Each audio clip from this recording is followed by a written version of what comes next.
Good morning दोस्तों, नमस्कार। मैं हूं सूर्या। स्वागत है फिर से आपका कंपटीशन कम्युनिटी में।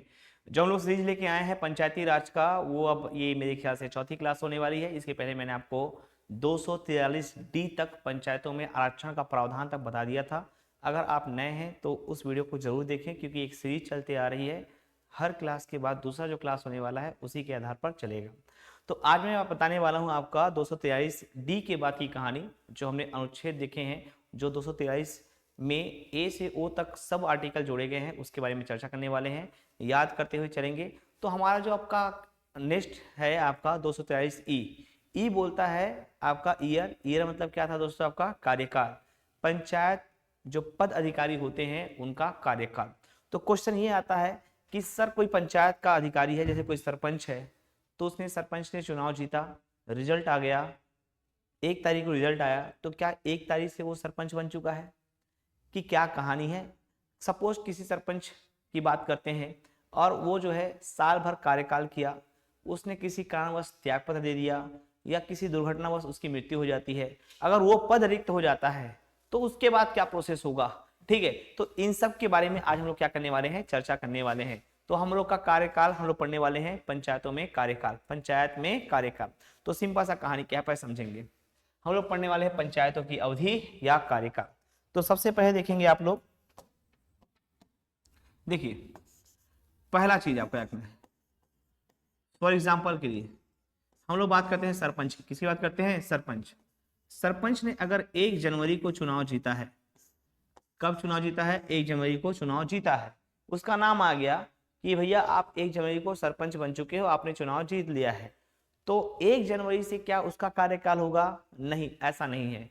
पहली आपको याद रखना है, सरपंच के चुनाव जीतने के बाद 1 माह के अंदर, 1 माह के अंदर पहली बैठक होगी। प्रथम क्या होगी?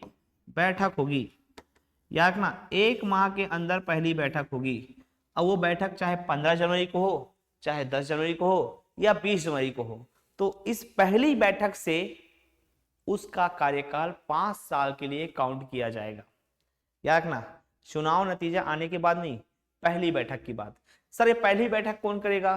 तो जो भी विहित अधिकारी होते हैं, जैसे एग्जाम्पल के लिए ग्राम पंचायत में नायब तहसीलदार, ठीक है, या जनपद सीओ, जो ऊपर से घोषित किए रहते हैं, जैसे रिटर्निंग ऑफिसर होते हैं, ठीक है, उन लोग क्या कहते हैं आपका पंचायत में पहली बैठक करते हैं। सर इस पहली बैठक में होता क्या है? सरपंच और पंच के एग्जाम, ग्राम पंचायत में एग्जाम्पल के लिए सरपंच और पंच को शपथ दिलवाया जाता है, और इसी पहली बैठक में उप सरपंच का चुनाव होता है। किसका चुनाव होता है दोस्तों? उप सरपंच का चुनाव होता है। पंचों में से कोई एक क्या बनता है? उप सरपंच बनता है। इतना क्लियर हो गया? तो आपको याद रखना है, पहली बैठक जो होने वाली है 1 माह के अंदर पहली बैठक होगी, और उस पहली बैठक से लेकर 5 साल तक वो व्यक्ति जो सरपंच बना है या जो पंचायत उम्मीदवार है, पंचायत अधिकारी है, वो कार्यकाल पर बना रहेगा। अब आगे चलते हैं। सर एक क्वेश्चन ये बनता है कि अगर कोई व्यक्ति विशेष का पद त्याग हो जाता है, ठीक है, पद से मुक्ति हो जाती है, चाहे वो राइट टू रिकॉल हो, चाहे अविश्वास प्रस्ताव हो, हम पढ़ेंगे फ्यूचर में, ठीक है, धारा 21 का मतलब वो पद रिक्त हो गया, सरपंच का पद रिक्त हो गया, किसी भी कारणवश उसको निलंबित कर दिया गया है, उसको सस्पेंड कर दिया गया है, ठीक है, या उसने त्याग पत्र दे दिया है, तो ऐसे कंडीशन में क्या होगा? तो ऐसे कंडीशन आपको रखना है 6 महीने के अंदर उपचुनाव होगा। 6 माह के अंदर क्या होगा? उपचुनाव होगा, और जो नया उम्मीदवार बैठेगा, जो नया उम्मीदवार आएगा, वो शेष कार्यकाल के लिए ही उस पद पर रहेगा। सपोज कोई व्यक्ति 2.5 साल के बाद उसकी मृत्यु हो जाती है, तो बचा 2.5 साल है, तो इन 6 महीनों में पहले तो आपका उपचुनाव होगा, और उपचुनाव होने के बाद जो आपका सरपंच बनेगा, नया सरपंच, वो बचे हुए कार्यकाल के लिए सरपंच रहेगा। ये आपको याद रखना है। तीसरा आपको याद रखना है, अगर किसी व्यक्ति विशेष ने 4.5 वर्ष कंप्लीट कर लिए हैं और 4.5 वर्ष के बाद अगर उसका पद खाली होता है, तो ऐसी स्थिति में उपचुनाव नहीं होगा। ऐसी स्थिति में क्या चुनाव नहीं होगा? उपचुनाव। भैया क्योंकि 6 महीने बाद तो चुनाव होने ही वाला है, तो उपचुनाव कैसे होगा? इसको आपको थोड़ा ध्यान देना है, ठीक है। तो 3 चीज आपको याद रखना है। पहला, पहली बैठक के साथ, पहली बैठक के दिन से उसका कार्यकाल काउंट किया जाएगा। दूसरा, अगर पद खाली है तो 6 महीने में उपचुनाव होगा। उपचुनाव के अंतर्गत जो भी नया सरपंच आएगा वो आगामी जो बचे हुए कार्यकाल हैं शेष कार्यकाल के लिए वो बैठेगा। नेक्स्ट आपको देखना है कि 4.5 वर्ष अगर उसने कंप्लीट कर लिया है तो अगर ऐसी स्थिति में कोई भी पद खाली है तो उसमें कोई भी उपचुनाव नहीं होगा। यहां तक क्लियर है। अब आपको देखना है एक वर्ड आता है बहिर्गामी सरपंच। कौन सरपंच? बहिर्गामी। तो इसको यहीं पास क्लियर कर लेते हैं। जैसे कि मैं नया सरपंच बना तो मुझसे पहले भी तो कोई सरपंच रहा होगा ना, तो जो मेरे से पहले का जो सरपंच है वो कहलाएगा बहिर्गामी सरपंच। उसका दायित्व तो रहेगा कि नए सरपंच को कार्यभार सौंपे। नए सरपंच को क्या सौंपे? कार्यभार सौंपे। क्या काम करना है, मुख्यालय का चाबी वगैरह, ठीक है, जो भी उनके बुक्स होते हैं, रसीद वगैरह होते हैं, कार्यकाल के जो भी पूरा डिटेल होता है उनको बहिर्गामी सरपंच के द्वारा नए सरपंच को सौंपा जाता है। वो बहिर्गामी का काम होगा। जैसे यहाँ पास आया ना आपका, ठीक है, जैसे कि पद खाली है तो जैसे त्याग पत्र दिया होगा तो जो नया सरपंच आएगा वो बहिर्गामी सरपंच से क्या लेगा? आपका पूरा कार्यों का विवरण लेगा, उसके बाद वो कार्य करेगा। तो ये है पंचायतों में अवधि, पंचायतों की अवधि। अब हम लोग बात करते हैं पंचायत में एफ, पंचायत सदस्यों की निर्भरताएं। एफ से हमने पढ़ा था फेलियर। क्या पढ़ा था? फेलियर, अयोग्यता। क्या पढ़ा था जी? अयोग्यता। अब भाई पहले योग्यता की बात कर लेते हैं। 21 वर्ष का हो, साक्षर हो, भारत का नागरिक हो, ठीक है, मतदाता सूची में नाम हो, ये हो गया योग्यता की बात। अगर इसका अपोजिट होगा तो वह अयोग्यता होगा। इसके अलावा सबसे अहम आपको रखना है किसी भी लाभ के पद में ना हो, किसी भी लाभ के पद में ना हो, सरकारी अधिकारी ना हो, सभापति उपसभा किसी भी समिति का सभापति उपसभापति ना हो, ठीक है। सर सरकारी लाभ का पद मुझे समझ में नहीं आया। लाभ का पद भैया ओपी चौधरी अगर कलेक्टर रहते तो कलेक्टर रहते रहते विधायक का चुनाव लड़ते हैं क्या? नहीं, कलेक्टर का पद उसने त्याग किया, उसके बाद उन्होंने किसका? आपका चुनाव लड़ा। तो लाभ के पद में नहीं होना चाहिए, दिवालिया ना हो, पागल ना हो, ठीक है। साक्षर का मतलब हमारे यहाँ केवल इतना समझिए कि जिसे साइन करते बन जाता है वो क्या करेगा? वो क्या माना जाएगा? साक्षर माना जाएगा। बस इतना ही और कुछ है नहीं। एफ से आपको याद रखना है अयोग्यता, निर्भरता। कोई व्यक्ति जिसकी आयु 21 वर्ष से कम हो वो पंचायत चुनाव लड़ने के लिए अयोग्य होगा। 21 वर्ष होना जरूरी है। यदि वह किसी सरकारी पद या पंचायत के अधीन किसी भी लाभ के पद हो तो भी वो अयोग्य घोषित होगा। वह किसी संसद के सदन में सदस्य हो या राज्य विधानसभा का विधायक हो तो भी वो अयोग्य होगा। यदि वह किसी सहकारी संस्था का सभापति उपसभापति होगा तो भी अयोग्य होगा। यदि कोई व्यक्ति एक से अधिक वार्डों के लिए नामांकन भरता हो तो मान्य नहीं होगा, ठीक है। तो ये था आपका क्या? पंचायतों का फेलियर, पंचायत उम्मीदवारों का फेलियर। पागल दिवालिया भी जोड़ लीजिएगा, ठीक है। 243 जी की बात करते हैं। किसकी बात करते हैं? 243 जी। जी मतलब पालेजी। पालेजी खाएंगे तो क्या आएगा दोस्तों? पावर आएगा। पावर मतलब शक्ति, मतलब पंचायतों का शक्ति पढ़ने वाले हैं। क्या शक्ति है, क्या कार्य है? तो पहले तो मैं लोकल लैंग्वेज में समझा देता हूं, उसका जो लिखा है उसको समझते रहिएगा। हितग्राहियों का चयन, जो भी छत्तीसगढ़ सरकार की योजना होती है जैसे कि इंदिरा आवास योजना, ठीक है, प्रधानमंत्री आवास योजना, ठीक है, किसको राशन कार्ड देना है, कहाँ शौचालय बनाया जाएगा, तो जो हितग्राही होते हैं, जो योजनाओं के लाभकारी होते हैं, उनका चयन करने का मुख्य जिम्मा किसका रहता है? ग्राम पंचायत में सरपंच का रहता है। किसका रहता है? सरपंच। तो हितग्राहियों का चयन, राशन कार्डों का आवंटन, ठीक है, ठीक है, राशन कार्डों का आवंटन। जॉब कार्ड आपने पढ़ना मनरेगा में, जॉब कार्ड का बनाना, मृत्यु प्रमाण पत्र, जन्म प्रमाण पत्र बनाना, ठीक है। इसके अलावा गांव से रिलेटेड जितनी भी चीजें आपको दिखाई देगी, चबूतरा हो गया, पचरी हो गया, गौठान हो गया, आपका पेयजल की सुविधा होनी चाहिए, नाली होनी चाहिए, सड़क होना चाहिए, स्ट्रीट लाइट होना चाहिए, ठीक है, शवगृह होना चाहिए, आपका मुक्ति धाम, समझ रहे हो ना, मुक्ति धाम, खेल कूद का मैदान, आंगनबाड़ी, स्कूल, देवालय, देवगुड़ी, ये जितने चीज गांव में होने चाहिए, सब के सब का जो कार्य होता है ये कौन करेगा? आपका ग्राम पंचायत करेगा। कौन करेगा? ग्राम पंचायत। अब जो बुक वाला भाषा है उसको समझिए क्या है, क्या क्या काम कर सकते हैं। राज्य विधानमंडल विधि बनाकर पंचायतों को एक ऐसी शक्तियां या अधिकार प्रदान करेगा जो उन्हें स्वायत्त शासन संस्था के रूप में स्थापित करने के लिए समर्थ होगा। मतलब राज्य विधानमंडल उनको पर्टिकुलर शक्ति देगा, भैया कि आप अभी काम कर सकते हो, करो ये सब। पंचायतों को निम्नलिखित के संबंध में शक्तियां सौंपी गई है। देखते हैं कौन कौन सी शक्तियां सौंपी गई हैं। पहला आपको देखना है आर्थिक विकास और सामाजिक न्याय के लिए योजना तैयार करना, आर्थिक विकास और सामाजिक न्याय के लिए कार्यक्रम और योजना क्रियान्वित करना, 11वीं अनुसूची में शामिल 29 विषय, कितने विषय? 29 विषय। 11वीं अनुसूची में शामिल 29 विषय से संबंधित कार्यक्रमों का एग्जीक्यूशन, क्रियान्वयन करना। ठीक है, अब ये देखिए, ये स्पेशली ग्राम पंचायत के कार्य पर्टिकुलर लिख दिया गया है। ठीक है, तो देखेंगे नागरिक के प्रति हमारा कर्तव्य क्या क्या है, जो आपको सिंपल शब्दों में बताया गया वही चीज है, कुछ ऐसा पूछेगा नहीं, बस याद रखना 243 जी पंचायतों में शक्ति पाले जी। ग्रामीण सड़क पुलिया का निर्माण, प्रकाश की व्यवस्था, स्वच्छता सफाई की व्यवस्था, बाजार की व्यवस्था, सीवरेज निर्माण, नाली, गौवंशों की हत्या को रोकना। ठीक है, गौवंशों की हत्या को रोकना, परिवार कल्याण एवं खेलकूद, जन्म मृत्यु प्रमाण पत्र बनाना, विवाह संबंधित अभिलेखों को रखना, जल प्रदान हेतु जल स्रोतों का निर्माण, नहाने धोने, पालतू पशुओं के लिए पीने की पानी का सुविधा का क्या करना, आपका देखरेख करना। समाज से संबंधित कर्तव्य क्या क्या हो सकते हैं? संस्कृति की रक्षा करना, दहेज उत्पीड़न रोकना, वनों का संरक्षण संवर्धन करना, वृक्षारोपण करना, स्वास्थ्य सुविधा का देखरेख करना, हॉस्पिटल। ठीक है, शिक्षा को बढ़ावा देना, सामुदायिक भवन का निर्माण करना, ये तो रहता ही है ना भगवान, भले ऊपर का कुछ रहे ना रहे, सामुदायिक भवन जरूर बनता है।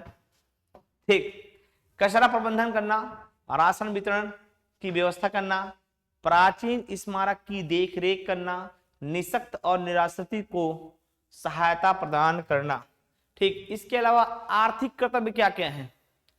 रोजगार स्वरोजगार को बढ़ावा देना, जैसे लोग पढ़ते हैं ना मनरेगा के तहत ये रोजगार देना है। ठीक है, रोजगार सचिव से बातें करते हैं, भैया यहाँ गड्ढा खोदेंगे, यहाँ पैसा मिलेगा। ठीक है, स्व सहायता समूह के माध्यम से ऋण उपलब्ध कराना। ठीक है, शिल्पकारी को बढ़ावा देना, ग्राम सभा के अनुमोदन द्वारा विभिन्न कार्यक्रमों के हितग्राहियों को चुनना, मछली पकड़ने के लिए तालाबों का पट्टा वितरण करना, गंभीर तथा आपातकालीन मामलों में निर्धन व्यक्ति के लिए चिकित्सीय सहायता प्रदान करना। ठीक है, अन्य कार्य जैसे कि सार्वजनिक भूमियों का प्रबंधन, विकास, ग्राम पंचायत की संपत्तियों का अनुरक्षण, सहकारिता की भावना का विकास करना, बैठक, योजना, प्राथमिकता और निगरानी। और क्या जी? निगरानी। इसके अलावा हमने नोट करके स्पेशली ये लिखा है कि ग्राम पंचायत के अन्य काम क्या क्या हो सकते हैं। तो देखिए, पंचायत क्षेत्र के आर्थिक विकास और सामाजिक न्याय, आर्थिक विकास। ठीक है, पंचायत क्षेत्र के, वही आपका गांव का क्या करना है, विकास करना है। सड़क होनी चाहिए, नदी होना, नदी में आपका जो है पुल होना चाहिए, आवागमन का सुविधा होना चाहिए, स्ट्रीट लाइट होना चाहिए, सड़क के दोनों किनारे में नाली होना चाहिए। ठीक है, आपका जो भी पशुओं से संबंधित गोठान है उसका निर्माण होना चाहिए। अरे गोठान तो भूपेश बघेल के समय था, अभी कम से कम तुम दहिहान बना देना। ठीक है, जहाँ गाय गरुआ को रख सके। ठीक है, शवगृह होना चाहिए। ठीक है, मुक्ति धाम जैसे हम बात कर रहे हैं, देवालय, देवगुड़ी होना चाहिए। ठीक है, आपका ये जो है आर्थिक विकास। योजना तैयार करके उसे जनपद पंचायत की योजना में सम्मिलित किए जाने के लिए विहित समय के भीतर जनपद पंचायत को प्रस्तुत करना। जनपद पंचायत के अंतर्गत बहुत सारे ग्राम पंचायत आएंगे और जनपद पंचायत जो भी कार्य बोलेगा ग्राम पंचायत को उसको तो करना पड़ेगा, तो उसे सम्मिलित करना है। आधारभूत नागरिक सुविधाओं की योजना तैयार करना और उनका क्या करना है, प्रबंधन करना। इसके अलावा ग्राम सभा के अनुमोदन से विभिन्न कार्यक्रमों के अधीन हितग्राहियों को चुनना होता है।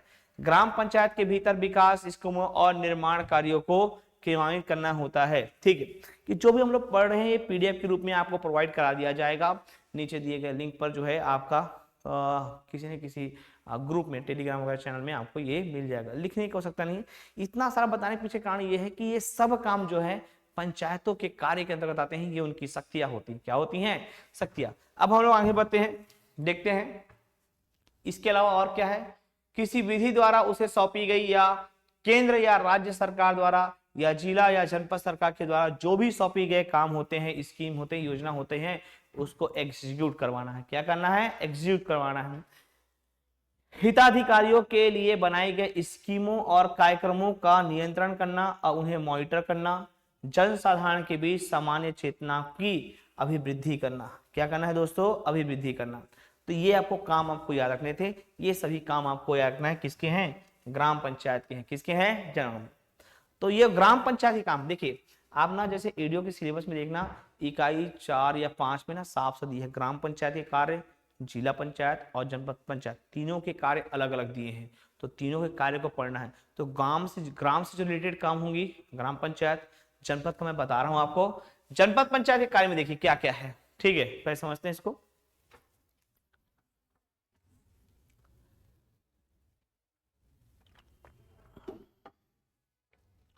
देखेंगे एकीकृत इंटीग्रेटेड ग्रामीण विकास, गांव को क्या करना है एक साथ विकास, प्रौढ़ शिक्षा, संचार सहकारिता, बूढ़े लोग को भी हम लोग क्या बनाएंगे साक्षर बनाएंगे, संचार होना चाहिए, ठीक है, हर चीज का एक आपका संचार सहकारिता होना चाहिए, सबका एक संचार, ठीक है, आपका किसी न किसी तरीके से सब एक दूसरे से क्या होने चाहिए जुड़े होने चाहिए। स्वास्थ्य और स्वच्छता, गांधी जयंती, ठीक है, हम लोग पहले से बोल के रखे भैया ग्राम स्वच्छ है, जनपद स्वच्छ है, जिला स्वच्छ है, तो हम क्या है स्वस्थ है। कृषि पशुपालन परिवार नियोजन और ग्रामीण रोजगार, ग्रामीण रोजगार ये सब किसके काम होंगे आपके जनपद पंचायत। इसके अलावा स्थानीय त्योहारों और तीर्थ यात्राओं के संबंध में व्यवस्था करना, ये बड़े लेवल में होंगे ना भैया, तीर्थ यात्रा त्योहार।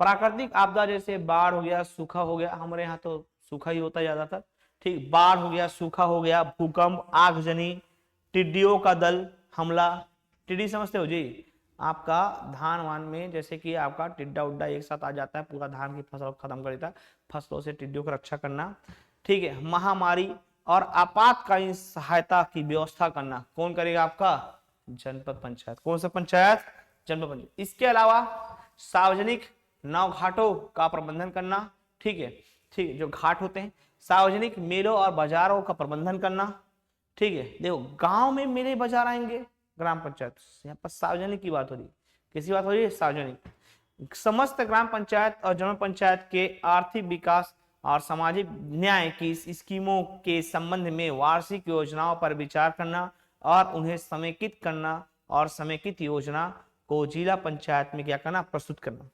एक चीज समझिएगा ना आप, राज्य सरकार जिला पंचायत को निर्देश करेगा, जिला पंचायत जनपद को निर्देश करेगा और जिला ग्राम पंचायत को करेगा। तो सर ग्राम पंचायत क्या काम करेगा, वो हर कार्य करेगा जिसने जो उसे राज्य सरकार जिला पंचायत और जनपद पंचायत के द्वारा दिया गया हो। जनपद कौन सा काम करेगा, वो हर कार्य जो उसे राज्य सरकार और जिला पंचायत के द्वारा दिया गया हो। जिला पंचायत क्या काम करेगा, वो हर कार्य जो उसे राज्य सरकार के द्वारा दिया गया हो। राज्य सरकार क्या करेगा, वो हर कार्य जो उसे केंद्र सरकार के द्वारा दिया गया हो। चलिए क्लियर है। तो ये जो हायरार्की है ऊपर से निचले क्रम में, ये सब एक दूसरे से क्या है आपके जुड़े हुए हैं। घूम फिरकर विकास में आना है, किस में आना है विकास, ठीक। इसके अलावा ऐसे कार्यक्रम परियोजनाओं को ठीक राज्य सरकार द्वारा पंचायतों के अंतरित की गई हो, जो राज्य सरकार द्वारा अंतरित की गई हो, उन्हें लागू करना, पर्यवेक्षण करना, मॉनिटर करना, प्रबंधन करना, यह कार्य निष्पादन एजेंसियों के या ग्राम पंचायत के माध्यम से करेगा, ठीक, एजेंसी या ग्राम पंचायत के माध्यम से करेगा। अब ये जिला पंचायत के काम हो गए, अब किसके काम हो गए आपके जिला पंचायत। देखते हैं कौन कौन से हैं। तो पहले आपको ध्यान देना है, जिले में आर्थिक विकास सामाजिक न्याय की वार्षिक योजना तैयार करना। जनपद पंचायत, जनपद में आर्थिक विकास और योजना को तैयार करना। ग्राम पंचायत में आर्थिक विकास और सामाजिक न्याय के विकास तैयार करना। जनपद पंचायत के तथा ग्राम पंचायत के क्रियाकलापों का मूल्यांकन, समन्वय, मॉनिटर और उनके मार्गदर्शन करना। जस्ट सही बताया गया है, ठीक है, इतना आपको याद रखना है। इसके अलावा देखेंगे केंद्र और राज्य सरकार द्वारा उपलब्ध कराए गए निधि का पंचायत के बीच पुनर्आवंटन करना, समाज कल्याण की योजना का क्रियान्वयन करना, कर्मचारियों पर नियंत्रित करना और प्रशासन करना, ठीक है।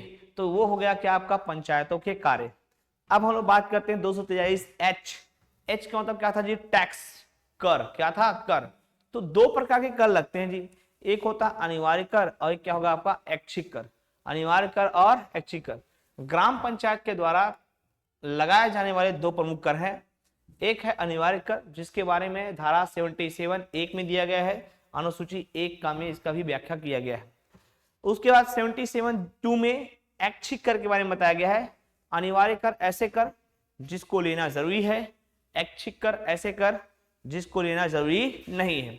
तो कौन कौन सा है दोस्तों, उसको देखते हैं। खुद आराम से सोचिए। जैसे ना अनिवार्य कर क्या होगा, भूमि कर होगा, बिक्री कर होगा, बाजार कर होगा, ठीक है, स्ट्रीट लाइट होगा, सार्वजनिक शौचालय होंगे। ये ऐसे कर क्या होते हैं जी, आपके अनिवार्य कर होते हैं। क्या होते हैं, अनिवार्य।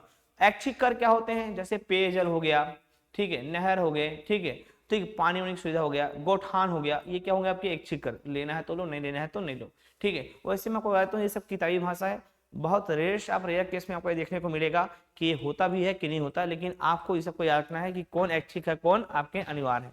कभी कभी यहाँ से भी क्वेश्चन आ जाते हैं। तो सबसे पहले हम लोग बात कर रहे हैं अनिवार्य कर के बारे में। किसके बारे में, अनिवार्य।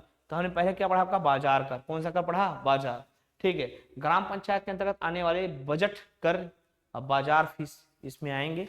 होता है जी, देखा गांव में ना, जब मार्केट लगता है ना, साप्ताहिक मार्केट लगता है, तो उनसे बकायदा ना पैसा लिया जाता है। भले उसकी राशि बहुत कम होती है, लेकिन एक एक जो व्यक्ति वहाँ जो ठेला लगाए होते हैं, जो गुमटिया लगाए होते हैं, उनसे पैसे लिए जाते हैं। वो कर होता है जो ग्राम पंचायत में जमा होता है, कहने मात्र का है, ठीक है। उसका आपको रखना है व्यापार या वित्तीय, बिजनेस की बात करेंगे। ग्राम पंचायत के सीमा के भीतर कोई वित्तीय या व्यापार करने वाले किसी व्यवसाय, कलात्मक कार्य या आजीविका चलाने वाले व्यक्तियों पर कर लगाया जा सकता है, ठीक है। इसके अलावा क्या रखना है, भूमि कर। कौन सा कर, भूमि कर। भूमि या भवनों पर यह कर लगता है, इसे हम लोग संपत्ति कर भी बोल सकते हैं। इसके अलावा क्या रखना है, प्रश्न, ग्राम पंचायत किस भूमि भवन पर कर लेगी, तो जिसका पूंजी मूल्य 6,000 रुपए से अधिक हो, ठीक है, इसको आपको रखना है। प्रकाश पर, जैसे हमने बोला था स्ट्रीट लाइट, कौन सा लाइट, स्ट्रीट लाइट। ग्राम पंचायत द्वारा प्रदत्त प्रकाश व्यवस्था पर कर लगा सकते हैं। कौन सा कर लगाते हैं, सकते हैं, अनिवार्य कर है, तो ये प्रकाश कर, ठीक है। इसके अलावा शौच कर, जिसको हमने बताया शौचालय। फिर आपको रखना है पशुधन। कौन सा धन, पशुधन। जैसे कि ग्राम पंचायत के अधीन किसी भी संस्था या स्थानों पर बेचे गए पशुओं के रजिस्ट्रेशन पर जो कर लगाए जाएंगे, वो क्या, जैसे पशु मेला लगता है ना, पशु बाजार, पशु मेला, उस पे आपका ये कर लगेगा। तो ये पशुधन हो गया। अब हम लोग बात करते हैं ऐच्छिक कर के बारे में। किसके बारे में बात करते हैं दोस्तों, ऐच्छिक कर। ऐसे कर जो जरूरी नहीं है कि लगाए ही जाए। जैसे कि पहला, जल से संबंधित, किससे संबंधित, जल, तो जल स्वच्छता पर कर, जल निकासी नाली पर कर, जल आपूर्ति पर कर, इस पे कर लगा भी सकते हैं, नहीं भी लगा सकते। बैलगाड़ी या टांगा जो स्टैंड होते हैं, या साइकिल रिक्शा स्टैंड होते हैं, उस पर कर लगा भी सकते हैं, नहीं भी लगा सकते हैं। ग्राम पंचायत के अंतर्गत आने वाले चारागाहों पर लगाने वाला जो कर होता है, ये भी क्या होगा आपका, ऐच्छिक कर होगा। कौन सा, ऐच्छिक कर। इसके अलावा देखेंगे आप लोग कूड़ा कचरा हटाने वाला, सराय, धर्मशालाओं, विश्राम घर पर जो लगने वाला कर है, सवारी कर, चलाने वाले कर, खींचने, बोझा ढोने के लिए, पशु पर या कुत्तों पर या सुअर पर जो भी कर लगता है, वो एकदम क्या है आपका, ऐच्छिक कर है। मोटरसाइकिल से भिन्न यान ग्राम पंचायत क्षेत्र के भीतर प्रवेश करते हैं, तो आपका कर ले सकता है। जैसे 4 व्हीलर आ गया, ठीक है, हाईवे वगैरह, तो उस पर भी अनिवार्य कर नहीं, ऐच्छिक कर लगाया जा सकता है। मोटर यान के अलावा, ठीक है, इसके अलावा सार्वजनिक स्थल पर जो अस्थायी संरचना है, उसका उपयोग करने के लिए भी फीस ली जा सकती है। सर ये क्या होता है, अस्थायी संरचना, ठीक है। जैसे कि कोई सार्वजनिक स्थान है, ठीक है, अगर वहां कुछ हो रहा है, अचानक वहां पता चलता है कि किसी व्यक्ति का बारात आ गया, बारात आने के बाद वहीं बैठा दिए, वहीं खिला पिला दिए, ठीक है, तो वहां पास उपयोग कर रहे हैं सार्वजनिक स्थानों पर, तो वहां भी क्या लगा सकते हैं, ऐच्छिक कर लगा सकते हैं। तो ग्राम पंचायत में निहित चारागाहों और पशुओं को चराने के लिए जो है फीस ले सकते हैं, ठीक। इसके अलावा देखेंगे तो ये आपका आ गया राज्य वित्त आयोग। कौन सा आयोग आ गया, राज्य वित्त आयोग। सर ये क्या होता है, तो आई से हमने देखा था इनकम, वित्त आयोग, ठीक है, बस सुनना याद हो जाएगा। हर राज्य में एक राज्य वित्त आयोग का गठन किया जाएगा, और इसमें आयुक्त को चुना जाएगा, नियुक्ति होगी और सदस्यों की नियुक्ति होगी। तो राज्य वित्तीय आयोग का गठन होता है राज्यपाल के द्वारा। राज्यपाल राज्य वित्त आयोग के आयुक्त को चुनता है, ठीक, अध्यक्ष को चुनता है, सदस्य को चुनता है। तो छत्तीसगढ़ पहले राज्य वित्त आयोग के अध्यक्ष जो थे, इनका नाम है टी.एस. सिंहदेव, त्रिभुवन शरण सिंहदेव बाबा, टी.एस. बाबा। छत्तीसगढ़ के पहले उप या डिप्टी सीएम रह चुके हैं, ठीक है।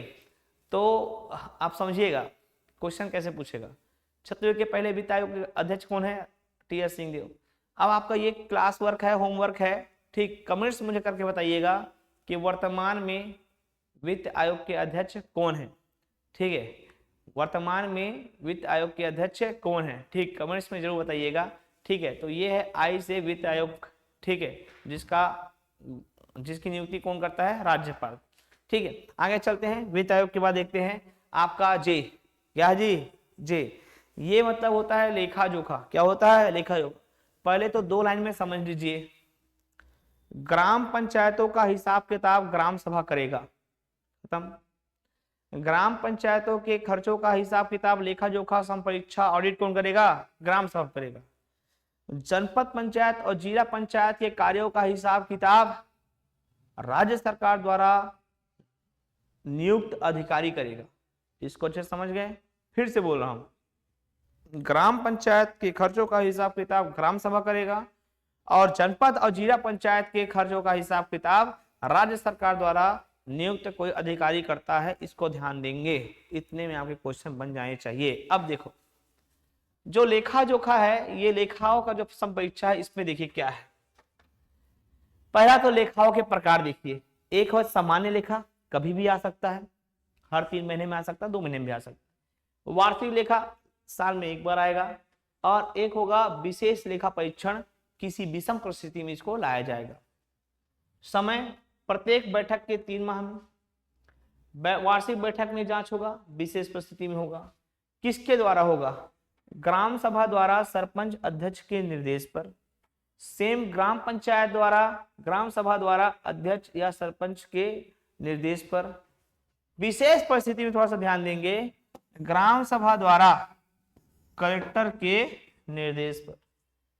विशेष परिस्थिति आ गई ना भाई, पता चला कि सरपंच के खिलाफ कुछ लेकर आ रहे हैं तो सरपंच तो निर्देश करेगा नहीं, विशेष परिस्थिति में कौन करेगा, कलेक्टर करेगा। ग्राम सभा को बोलेगा भैया कि तुम एक काम करो यार, सरपंच के खिलाफ ऐसा ऐसा सुनने को मिला है, लाओ विषम परिस्थिति में हम लोग क्या ला रहे हैं, लेखा जोखा ला रहे हैं। उनके हिसाब किताब में गलती है तो सरपंच तो बोलेगा नहीं भाई मेरे हिसाब किताब में गलती है, आओ मेरे खिलाफ क्या कहते हैं, तुम जांच पड़ताल करो, ठीक है। तो विषम परिस्थिति में कलेक्टर जो है ग्राम सभा को निर्देश करेगा। क्यों, प्रत्येक 3 माह के अंदर जो कार्य हुए हैं उसमें जो अनियमितताएं आई हैं उसको जांच करने के लिए क्या लाते हैं, सामान्य लेखा परीक्षण आते हैं। वार्षिक, वर्ष भर में, पूरे वार्षिक वर्ष भर में जो बजट पेश किया गया था हमको वार्षिक सम्मेलन में, उसके अनुसार अगर कार्य नहीं होगा तो वार्षिक बजट की अनियमितता के जांच के लिए क्या लाएंगे, वार्षिक लेखा परीक्षण। क्या लाएंगे, वार्षिक लेखा परीक्षण। आगे देखते हैं, कलेक्टर द्वारा सौंपे गए विषय की जांच हेतु। इसमें आपको लास्ट में विषम परिस्थिति वाला जरूर याद करना है। इतना क्लियर हो गया, और जो मैं शुरू में आपको समझाया उसको याद करना है, लेखाओं का संपरीक्षा, ठीक है। इसके अलावा देखेंगे जो बताया वही है, सामाजिक लेखा परीक्षण, सामाजिक अंकेक्षण का कार्य कौन करता है, तो कौन करता है दोस्तों, ग्राम सभा करता है। कौन करता है, ग्राम सभा। ऐसा लेखा परीक्षण जिसमें समाज के विकास का मूल्यांकन किया जाता है उसे क्या बोलते हैं, सामाजिक लेखा ऑडिट परीक्षण कहते हैं। अब नेक्स्ट में आते हैं, तो ये है अनुच्छेद 243 के निर्वाचन आयोग का गठन। कौन सा आयोग का गठन, निर्वाचन आयोग का गठन, ठीक है। क्या है समझिए, राज्यपाल के द्वारा एक निर्वाचन आयुक्त का गठन किया जाएगा हर चुनाव से पहले। 5 वर्ष में चुनाव होता है दोस्तों, तो चुनाव की पूरी जिम्मेदारी राज्य निर्वाचन आयुक्त की होगी। इसका गठन कौन करेगा, राज्यपाल करेगा। कौन करेगा, राज्यपाल करेगा, ठीक है।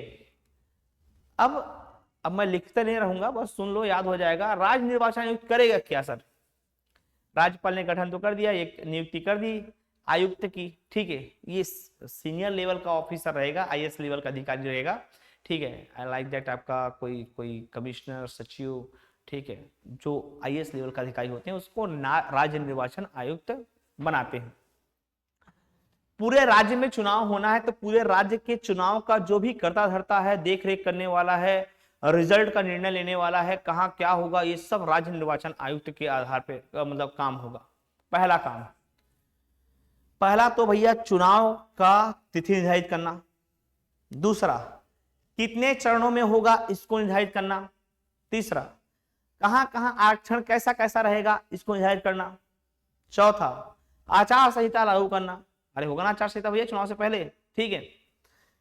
उसके बाद चुनाव जो हो रहा है उसका देख रेख करने के लिए रिटर्निंग अधिकारी की नियुक्ति करना। अभी लास्ट में बताऊंगा रिटर्निंग अधिकारी क्या होता है। किसकी नियुक्ति करना? रिटर्निंग अधिकारी की नियुक्ति करना। रिटर्निंग अधिकारी कुछ बहुत बड़ा वो नहीं है, मैं बता रहा हूं। चुनाव जब हो जाएगा तो चुनाव संबंधित कोई विवाद अगर होता है तो उसका सुलझाव करना। जज जो है इस पर हस्तक्षेप नहीं करेगा। चुनाव संबंधित हुए विवादों का निपटारा राज्य निर्वाचन आयुक्त ही करता है। यहां तक क्लियर हो गया। चुनाव होने के बाद रिजल्ट को घोषित करना। रिजल्ट घोषित करने के बाद हम देखते हैं कि भैया पहली बैठक को भी कौन बुलवाएगा? आपका राज्य निर्वाचन आयुक्त के आदेश अनुसार होगा। तो इतने सारे काम कौन करेगा? राज्य निर्वाचन आयुक्त। पूरे राज्य में कितना रहेगा आयुक्त? एक रहेगा। पॉसिबल है दोस्तों कि वो अकेले कर सकेगा? नहीं करेगा, नहीं कर सकता। वो आदेश देगा अपने नीचे के अधिकारी को। एक निर्वाचन आयुक्त जो होता है वो सभी जिला के कलेक्टर को बोलेगा, अरे बाबू तुम लोग को जो काम मेरे को जो काम दिया गया है तुमको करना है। तो जिले में जिला कलेक्टर रिटर्निंग अधिकारी होगा। क्या जिला कलेक्टर करेगा काम? करेगा, बट वो अपने नीचे आने वाले डिप्टी कलेक्टर को बोलेगा ना, तुम्हारे अंतर्गत जो भी अनुविभाग आ रहे हैं उस पर तुम काम करवाओ। वो अपने अधिकारी को बोलेगा, वो भी रिटर्निंग अधिकारी हो सकता है। अब अनुविभागीय अधिकारी डिप्टी कलेक्टर क्या बोलेगा? तहसीलदार को, अरे भैया तुम्हारे तहसील में जो जो क्षेत्र आ रहे हैं तुम अपना चुनाव करवाओ यार, ये सब ऊपर से आदेश आया है। तो एक तहसीलदार अपने तहसील में रिटर्निंग अधिकारी होगा। बात समझ में आ रही है? रिटर्निंग वापस आचार संहिता के दरमियान कोई अधिकारी नहीं रहता, कोई मंत्री नहीं रहता, सब निर्वाचन आयुक्त रहता है, ठीक है। और जो अधिकारी होते हैं उसको रिटर्निंग अधिकारी के रूप में काम दे दिया जाता है कि तुम एक समय के बाद वापस आकर अपने काम पर फिर करना चाहिए। रिटर्निंग अधिकारी जिसको वापस क्या कर सके? बुला सके। अब क्वेश्चन पूछेगा क्या पूछेगा, ग्राम पंचायत के रिटर्निंग अधिकारी कौन हो सकता है?